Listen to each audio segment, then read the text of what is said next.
Pentagon has begun preparations for a potential war with Iran, and that's according to reports that are coming from Ken Klippenstein, a former colleague of TYT, and someone who's now writing independently over at Substack.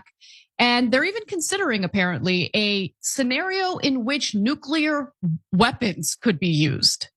So let's break this down. Let's see what the sources are. Let's see how much reality there is behind that possibility. So on Tuesday, Klippenstein reported that Pentagon and company contracting documents that he had obtained describe a unique joint staff planning effort underway in Washington and in the Middle East to refine the next generation of a major regional conflict with Iran.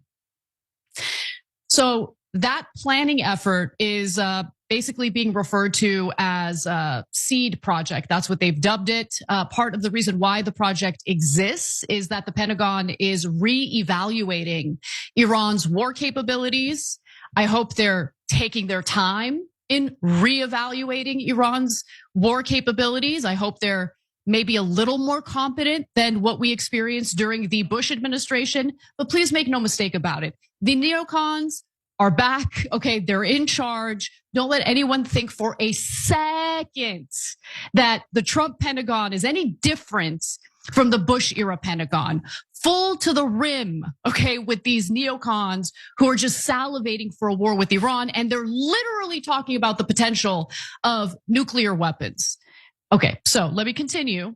While the Pentagon is no longer concerned that Iran could launch a ground invasion of their neighboring countries, which should be the most important thing, right?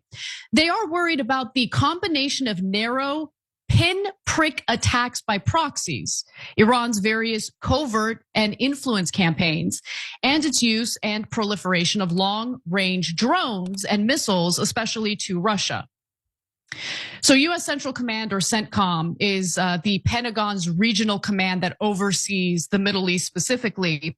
And it's also the division that is working on the war plans, I should say, against Iran.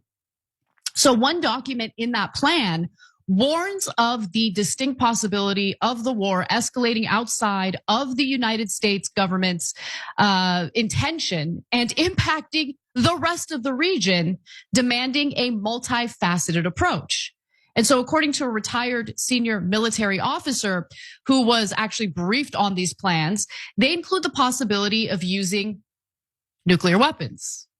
So let me just pause and say, for the young men who were concerned about the continuation of the Biden administration through the election of Kamala Harris, these were the same people who were concerned about World War III, about things getting so out of control that maybe the United States would even consider re-implementing a draft. They were worried about the possibility of nuclear war, not in regard to Israel and Iran or the Middle East. They were concerned that nuclear war would break out as a result of the conflict in Ukraine. But now you have the Trump administration, and we're hearing from the Pentagon in the Trump administration that they're, considering scenarios in which nuclear weapons might be part of the scenario. Okay, but let's just go back to what that retired senior military officer said. One might find it extraordinary to think that nuclear weapons are even considered, the officer tells us, but we have entered a new era. I don't love the fact that I keep thinking about Tucker Carlson, of all people, being correct on the issue of Iran and urging the Trump administration to avoid engaging in a war with Iran on behalf of Israel. But we're going to do it anyway, because Tucker Carlson doesn't own the government. The Israel lobby owns the government. And who cares about American soldiers? They're expendable. Who cares about civilian lives?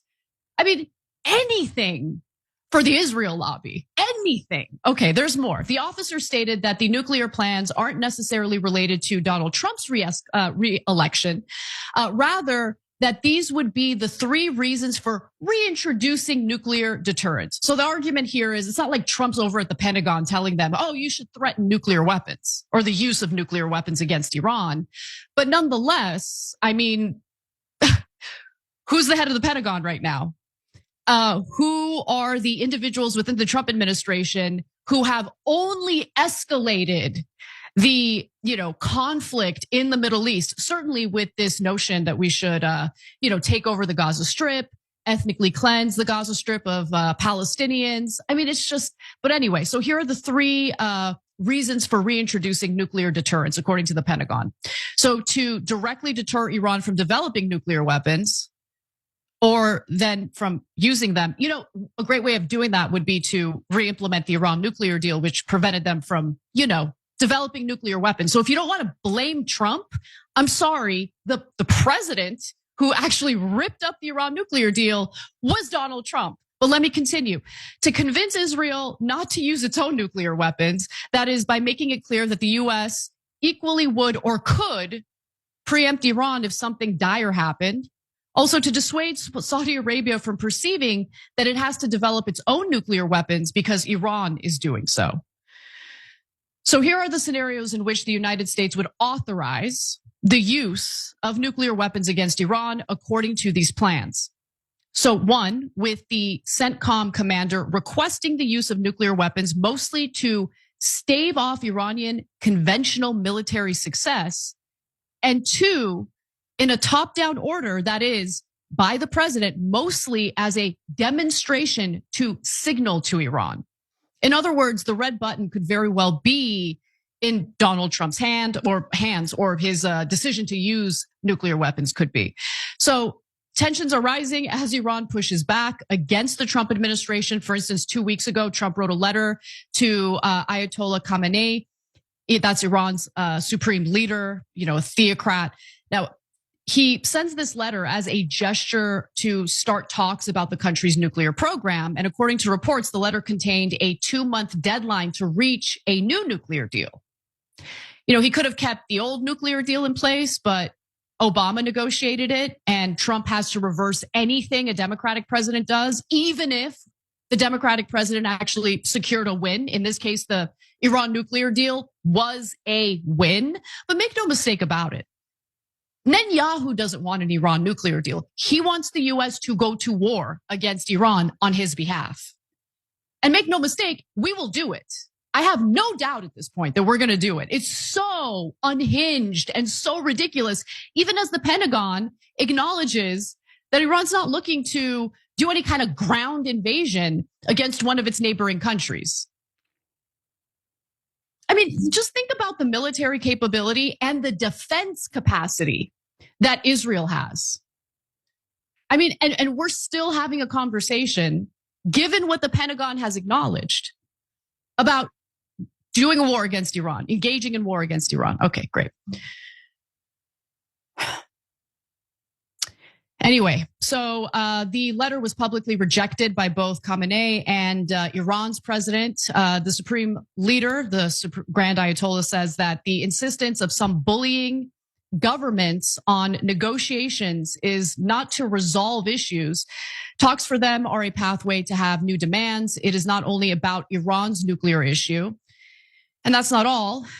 So Noor News, an outlet affiliated with Iran's Supreme National Security Council, said there will be no guarantee Iran will not abandon the non-proliferation treaty if Trump and his team keep threatening them. And that's bad news given the state of Iran's nuclear advancements. Although, given the reporter here, Barak Ravid, who seems to just serve as a stenographer, I would kind of take these numbers with a grain of salt. I mean, I would want to find a different way of confirming them. But this is what's being claimed, that Iran's nuclear program has advanced over the past 4 years, and it is closer than ever to producing a nuclear weapon. Its stockpile of 60% enriched uranium is enough for 6 nuclear bombs if enriched to 90%. And that's according to the International Atomic Energy Agency. So look, there's always been a lot of fear mongering about Iran. And that fear mongering tends to, come specifically from the Israeli government that sees Iran as a threat, wants us to use our resources and human lives in order to fight that war on their behalf. And we're going to do it. So I just want to be clear about that. I want to warn you about that. And the mere mention of nuclear weapons playing a role in this is absolutely and utterly disgusting. So I have no malice toward Trump voters. These are ordinary Americans. We live in a democracy. They get to vote however they want. But I just hope that for those who are persuaded to vote for Trump over Harris because they were worried about war spreading, they were worried about World War III, they were worried about nuclear war, get a load of what's happening right now and what the Pentagon is considering. Are you okay with that? Because if we have any hope in preventing this from happening, it's not going to come from me. It's not going to come from members of the Democratic Party. They're pathetic as it is. It's going to come from rage and anger from Trump's base. And so I'm begging them to really think about what the consequences of this would be for the American people. And make your voices heard, please, because this is insane. Every time you ring the bell below, an angel gets his wings. Totally not true, but it does keep you updated on our live shows.